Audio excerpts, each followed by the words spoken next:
Assalamualaikum warahmatullahi wabarakatuh. Pada kali ini, kelompok 10 akan membahas tentang penentuan upah di pasar tenaga kerja. Adapun anggota-anggota dari kelompok ini adalah yang pertama Irwana dengan NIM 902001-2079, yang kedua Andi Sri Wahyuni dengan NIM 902001-2057, yang ketiga Ukmul Mukminin dengan NIM 902001-2080.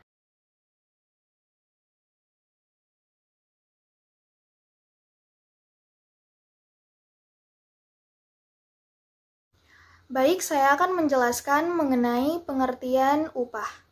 Pembayaran kepada tenaga kerja dapat dibedakan kepada dua pengertian, yaitu gaji dan upah. Dalam pengertian sehari-hari, upah yaitu pembayaran kepada pekerja tidak tetap, misal buruh kasar, tukang kayu, tukang batu, dan pekerja pertanian. Sedangkan gaji yaitu pembayaran kepada pekerja tetap atau pekerja profesional seperti pegawai pemerintah, dokter, dosen, guru, manajer, dan lain-lain. Di dalam teori ekonomi, upah adalah semua jenis pembayaran atas jasa-jasa yang disediakan pekerja untuk perusahaan. Dengan demikian, dalam teori ekonomi, tidak dibedakan di antara pembayaran kepada pegawai tetap dengan pembayaran ke atas jasa-jasa pekerja kasar dan tidak tetap. Di dalam teori ekonomi, kedua jenis pendapatan pekerja atau pembayaran kepada pekerja tersebut dinamakan upah. Perbedaan upah nominal dan upah real. Upah nominal yaitu jumlah uang yang diterima para pekerja dari para pengusaha sebagai pembayaran atas tenaga mental atau fisik pekerja yang digunakan dalam proses produksi. Sedangkan upah real yaitu tingkat upah pekerja yang diukur dari sudut kemampuan upah tersebut untuk membeli barang dan jasa keperluan pekerja. Cara menghitung upah real. Upah real ditemukan dengan cara mengkonversikan upah nominal dengan indeks harga yang terjadi pada tahun yang bersangkutan. Setiap negara biasanya menggambarkan perubahan harga-harga di dalam perekonomiannya dengan menciptakan indeks harga, yaitu suatu indeks yang memberikan gambaran tentang tingkat rata-rata dari perubahan harga-harga dari waktu ke waktu. Salah satu dari indeks harga tersebut adalah indeks harga barang konsumen. Indeks harga ini dapat digunakan untuk mengukur atau menaksir upah real para pekerja dari tahun ke tahun. Dapat dilihat di sini terdapat tabel perhitungan upah real. Dalam tabel tersebut ditunjukkan suatu contoh hipotesis mengenai perhitungan upah real dengan menggunakan pertolongan indeks harga barang konsumen, di mana angka-angka dalam kolom 2 menunjukkan upah uang rata-rata yang diterima oleh pekerja-pekerja dari suatu kegiatan ekonomi tertentu dalam satu bulan. Indeks harga barang konsumen ditunjukkan dalam kolom ketiga, berdasarkan kepada nilai upah uang dalam kolom kedua, dan indeks harga barang konsumen dalam kolom ketiga. Dalam kolom keempat dihitung dan ditunjukkan upah real dari berbagai tahun yang dinyatakan dalam kolom pertama. Untuk perhitungan upah real sendiri yaitu upah nominal atau upah uang per indeks biaya hidup atau indeks harga dikali 100. Hubungan antara produktivitas dan upah. Produktivitas yang semakin tinggi atau marginal revenue product atau MRP akan menyebabkan upah semakin tinggi. Dapat dilihat di sini terdapat gambar kurva tingkat produktivitas dan upah real. Di mana MRP 0 sama dengan D0 atau demand 0 adalah permintaan tenaga kerja sama dengan 0, MRP 1 sama dengan D1 adalah permintaan tenaga kerja sama dengan 1, W1 adalah tingkat upah pada besaran 1, W0 adalah tingkat upah pada besaran 0, S adalah kurva penawaran tenaga kerja di pasar, E1 dan E0 adalah titik perpotongan antara MRP dengan kurva S. Apabila kurva MRP 0 sama dengan D0 dan MRP 1 sama dengan D1 menunjukkan hasil dari penjualan marginal dalam keadaan di mana MRP 1 berada di atas MRP 0, yang berarti tingkat penggunaan tenaga kerja hasil dari penjualan marginal yang digambarkan oleh kurva MRP 1 adalah lebih tinggi jika dibandingkan dengan hasil penjualan marginal yang digambarkan oleh MRP 0. Dapat diasumsikan bahwa harga barang adalah sama, maka keadaan MRP1 lebih tinggi daripada MRP0 yang menggambarkan kegiatan produksi yang mempunyai tingkat produktivitas yang tinggi. Dengan kata lain, kurva tersebut menggambarkan jika produktivitas tinggi, maka upah yang akan diterima juga akan tinggi. Sumber-sumber kenaikan produktivitas. Produktivitas dapat didefinisikan sebagai produksi yang diciptakan oleh seorang pekerja pada suatu waktu tertentu.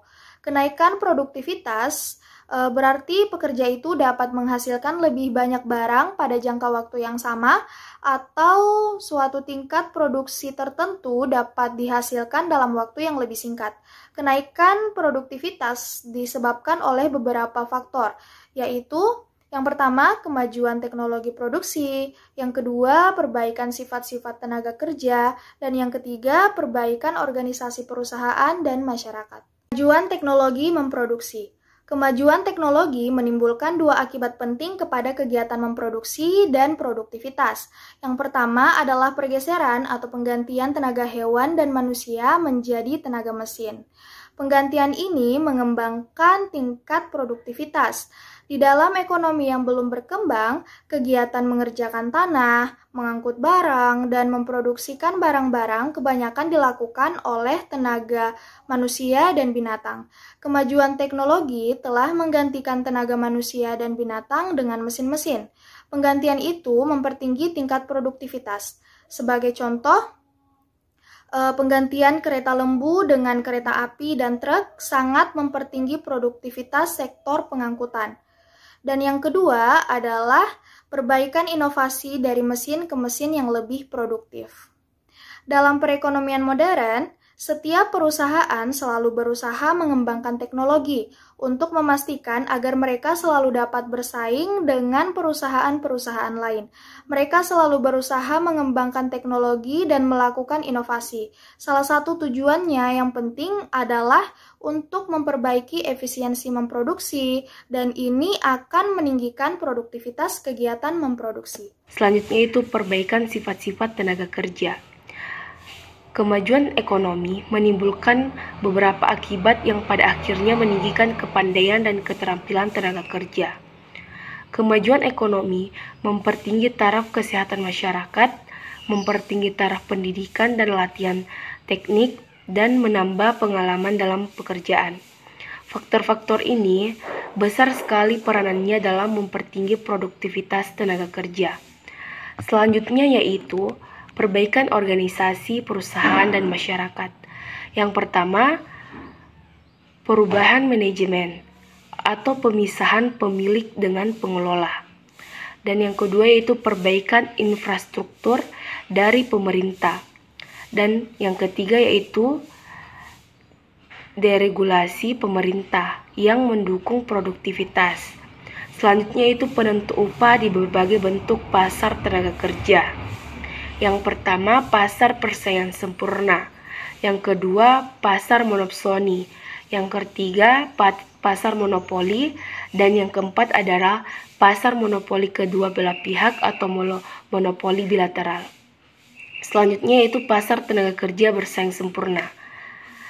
Sangat banyak perusahaan yang membutuhkan tenaga kerja, dan tenaga kerja tidak menyatukan diri dalam serikat pekerja. Selanjutnya yaitu gambar permintaan dan penawaran tenaga kerja di pasar persaingan sempurna.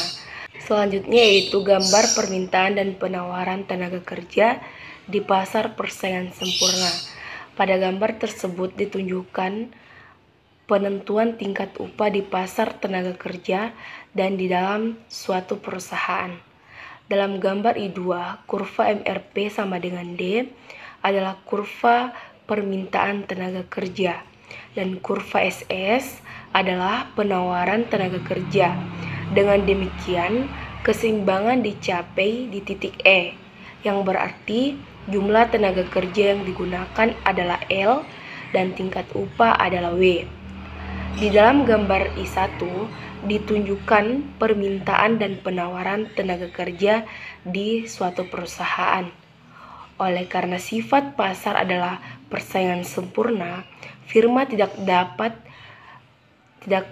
mempengaruhi tingkat upah. Ini berarti firma harus membayar upah sebesar W kepada para pekerja yang digunakannya, dan pada tingkat upah ini ia dapat memperoleh semua tenaga kerja yang diperlukannya. Maka kurva W adalah kurva penawaran tenaga kerja kepada perusahaan itu. Kurva D sama dengan MRP menggambarkan permintaan tenaga kerja oleh perusahaan tersebut. Maka keseimbangan dicapai di titik E, dan dengan demikian jumlah tenaga kerja yang digunakan oleh perusahaan tersebut adalah sebanyak 1. Selanjutnya yaitu pasar tenaga kerja monopsoni, ditandai dengan hanya adanya satu perusahaan yang membutuhkan tenaga kerja, sedangkan jumlah tenaga kerjanya banyak tanpa melakukan serikat pekerja. Selanjutnya yaitu tabel upah dan penggunaan tenaga kerja dalam pasar tenaga kerja monopsoni, di mana ada jumlah pekerja, tingkat upah per pekerja, biaya total tenaga kerja, biaya marginal tenaga kerja dengan hasil penjualan produksi marginal. Jumlah pekerja 1 dengan tingkat upah per pekerja adalah 300 dan biaya total tenaga kerja adalah 300 dan biaya marginal tenaga kerja adalah 300 dan hasil penjualan produksi marginal adalah 1.500.000. Dan untuk jumlah pekerja 2 dengan tingkat upah per pekerja adalah 400 dengan biaya total tenaga kerja adalah 800 dan biaya marginal. Baiklah, saya akan melanjutkan materi dari teman saya, yaitu gambar upah dan penggunaan tenaga kerja di pasar monopoli. Sesuai dengan penjelasan teman saya, berikut adalah gambar tentang pasar monopoli. Selanjutnya, pasar tenaga kerja monopoli, yaitu kondisi di mana tenaga kerja menyatukan diri dalam serikat pekerja, organisasi yang didirikan dengan tujuan agar para pekerja dapat sebagai satu kesatuan membicarakan dan menuntut syarat-syarat kerja tertentu dengan pengusaha. Adapun manfaat pasar monopoli untuk tenaga kerja yang pertama adalah menuntut upah yang lebih tinggi dari yang dicapai pada keseimbangan permintaan dan penawaran. Yang kedua, membatasi penawaran tenaga kerja. Yang ketiga, menjalankan usaha-usaha yang bertujuan menaikkan permintaan tenaga kerja. Berikut adalah gambar upah yang terjadi jika pekerja sebagai monopoli. Permintaan dan penawaran tenaga kerja di pasar berturut-turut ditunjukkan oleh kurva D dan kurva S. Dengan demikian, apabila pasar tenaga kerja bersifat persaingan sempurna, keseimbangan akan tercapai di titik E. Dalam keseimbangan yang seperti itu, upah akan mencapai W dan jumlah tenaga kerja yang akan digunakan perusahaan-perusahaan berjumlah L.